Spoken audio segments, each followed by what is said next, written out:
استنى مربع. مش عارفة اوكي. test we're testing the mic. Will it work? ورجعنا لكم من جديد في فيديو جديد. إيه. عاملين ايه؟ عيد اضحى سعيد، كل سنة وانتوا طيبين، بحبكم جدا. يلا بينا ندخل الفيديو.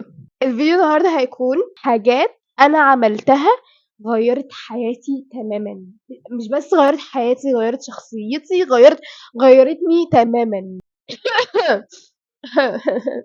انا عندي برد فسامحوني لو صوتي مش تمام because you know البرد، يعني البرد دايما بيكونش كويس.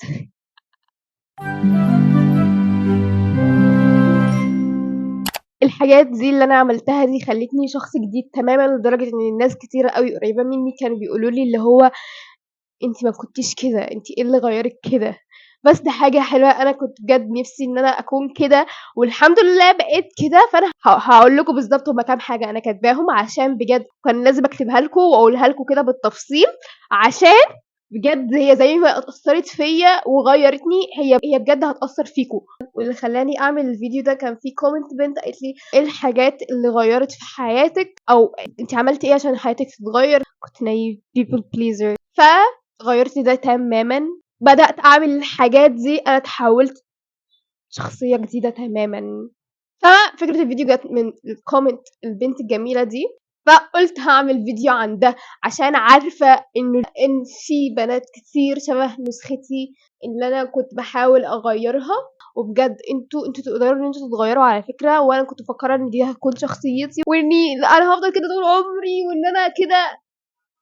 اول حاجة، الخروج من الفيكتيم مايند سيت، الخروج من عقلية الضحية. افهمي واعرفي ان انت مش ضحية، انت بجد مش ضحية. انت فكك بقى من ان هو انا وصلت للحالة دي بسبب كذا وكذا وكذا، والشخص ده عمل كذا والشخص ده عمل كذا، اللي هو انا ازاي كده بيحصل لي، انا بيحصل لي كده بسببهم.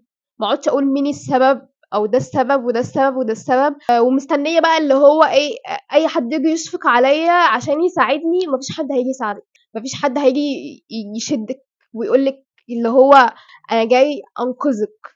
ده مش هيحصل، مفيش حد هيعرف يطلعك غيرك. هتفضلي تلومي في اللي حواليكي وانك في الحاله دي بسببهم هم، وبعدين بعد اللوم هم برضو مش هيعملوا لك حاجه. ما ينفعش حتى يتلاموا، يعني الاشخاص اللي هم سبب في انهم عملوا لك حاجه وحشه او وصلوكي لحاله وحشه، هم بجد ما ينفعش يتلاموا، هم هيزودوا فيها. اللوم برضو مش هيوصلك برضو لحاجه خالص، يعني الموضوع قاسي. انا كنت هناك. انا كنت هناك، يعني انا كنت هناك. انا فاهمه وحاسه بيكي الموضوع بجد، يعني انا فاكره الوقت ده كان عامل ازاي، تفكيري كان عامل ازاي.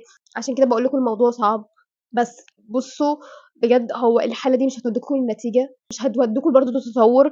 انت بس عايش في ظلام في دماغك، اللي هو انا اتعرضت لظلم، انا في اللي فيه ده بسبب الناس اللي حواليا. انت هتوقف حياتك، يعني حياتك هتقف، ومفيش حد هيكون مهتم. يعني ده للأسف مفيش حد هيكون مهتم ان هو هيكون انت زعلان، انت مش في حالة كويسة. مفيش حد مهتم اصلا بقى. كل واحد مشغول في حياته، وكل واحد مشغول فهو بيتعرض لايه، وفي واحد كله مشغول في انه يوصل للي هو عاوزه. اتقبلي كل حاجة في حياتك، اتقبلي انت فين دلوقتي، اتقبلي إيه اللي حصل لك، اتقبلي كل حاجة، وابدأي اشتغلي عشان تغيري ده. انا عشان اخرج نفسي عن الحالة اللي انا كنت فيها دي، بجد انا كنت بقول I was there يا ما جدعان، يا جدعان.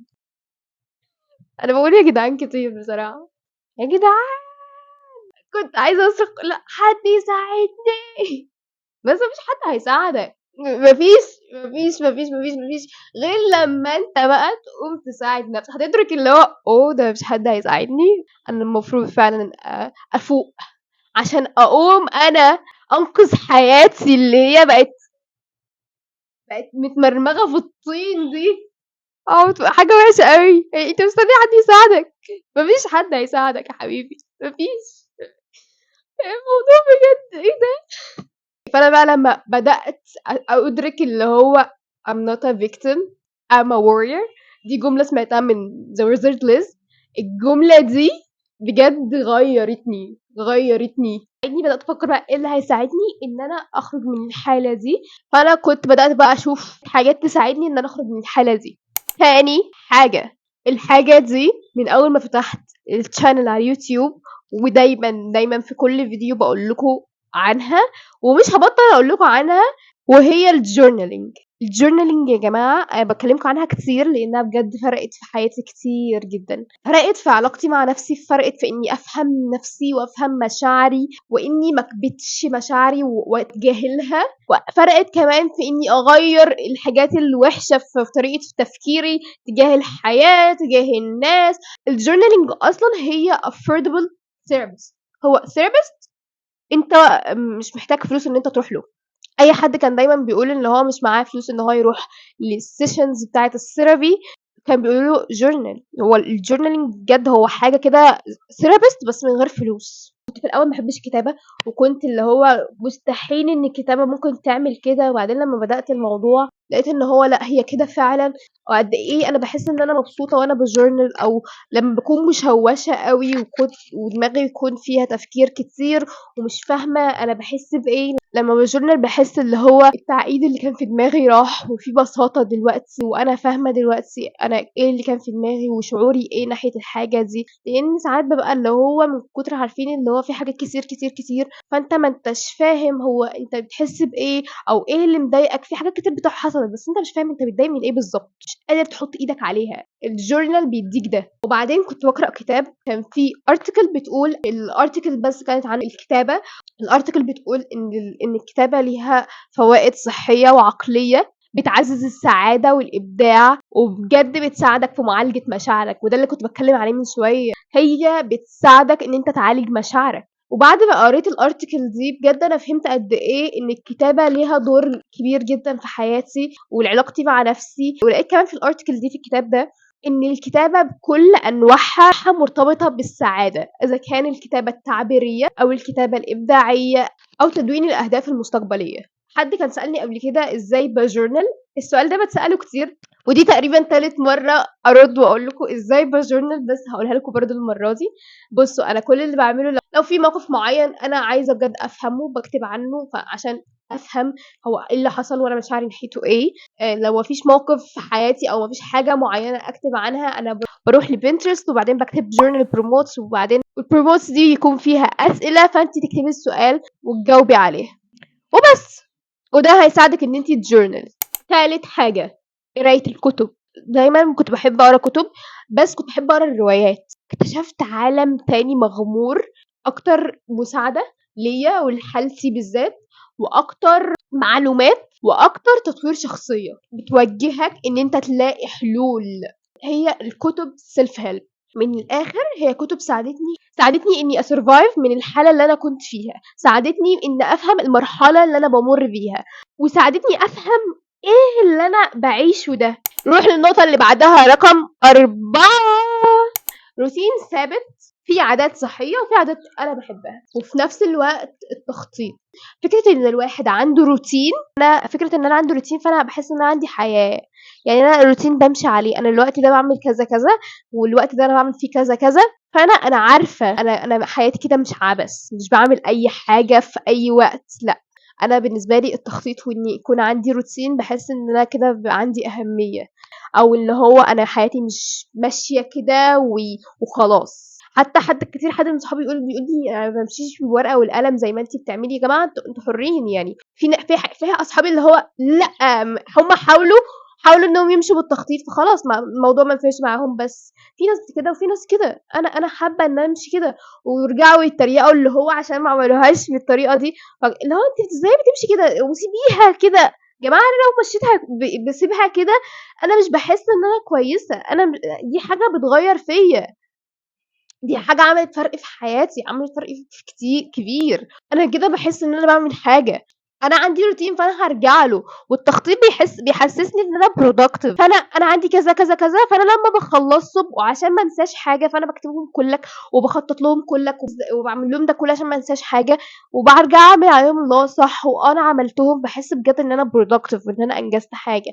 انا بحب دايما ان انا امشيها كده. في ناس ما بتحبهاش كده، فخلاص انتوا حرين. ده مش معناه ان انتوا غلط او انا غلط، لا، هو كل واحد وحسب هو حابب ايه.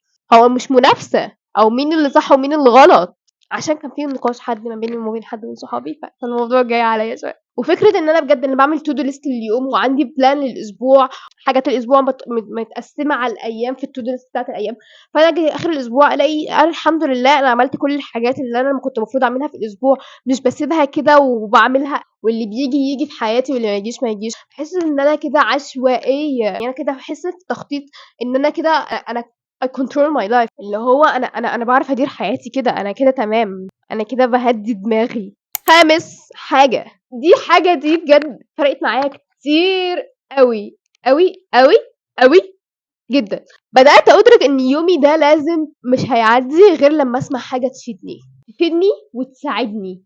مثلا أنا بدأت أسمع بودكاست كتير، يا إما هتساعدني نفسيا يا إما هتساعدني في إني أتطور، يعني يكون عندي معلومات وما اديش وداني لأي حد كده، يعني ما اسمعش أي بودكاست، لأن اليومين دول البودكاست زادوا قوي وكل واحد عنده آراء غريبة، وكمان آراء ممكن ما تفيدكش أصلا بقى. لأ، بس في بجد في ناس بابقى مهتمة إني أشوف الناس اللي فعلًا أنا هاستفاد منه، وإني أنا هاطلع من الفيديو ده وفي حاجة جوايا اتأثرت وهاغيّرها، وكمان أنا عندي معلومات إزاي إني أكون أحسن، فاهمني؟ يعني أنا مثلًا في الأول خالص كنت باحب أسمع جدًا The Wizard Liz، اللي هو أوف! ده أنا أول ما دخلت الجامعة، يعني أول ما خلصت ثانوية عامة وكنت داخلة مرحلة الجامعة، بدأت أسمعها. جماعة دي رهيبة.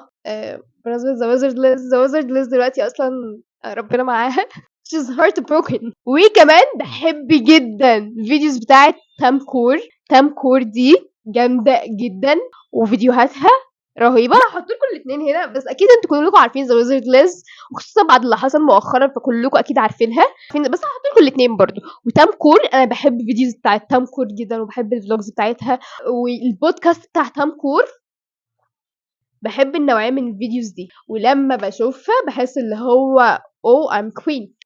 ده قُلت لكم اقتراحين أهو، وباسمع بودكاست كتير برضه، لو عايزين أكتر قولوا لي وأنا هاقول لكم على ناس أكتر باسمعهم.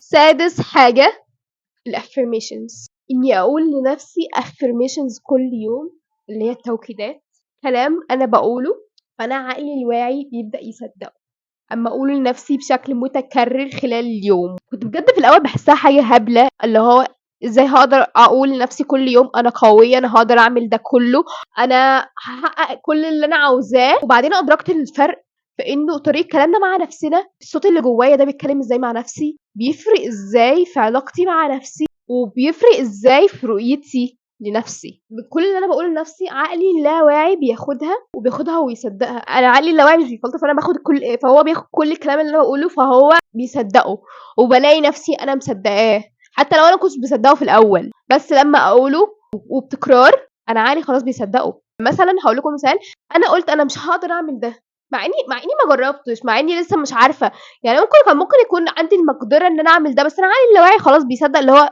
أنتِ مش هتقدري تعملي ده فخلاص ما تحاوليش، أنتِ مش هتعمليه. لكن أنا لو جيت أقول أنا أقدر أعمل ده، أنا مش عارفة ده هيتحقق إزاي بس أنا هاحققه. بس عارفين فكرة الإيمان إن أنت عندك المقدرة إن أنت تعمل أي حاجة، فكرة الإيمان بنفسك وإن أنت عارف وإن أنت بتأكد لنفسك وتقولها لنفسك دايمًا الaffirmations دي، أنا أقدر أعمل ده، أنا أستحق دايمًا الأفضل، وأقول الكلام ده وأنا مصدقاه، بوم الكلام ده هيحصل.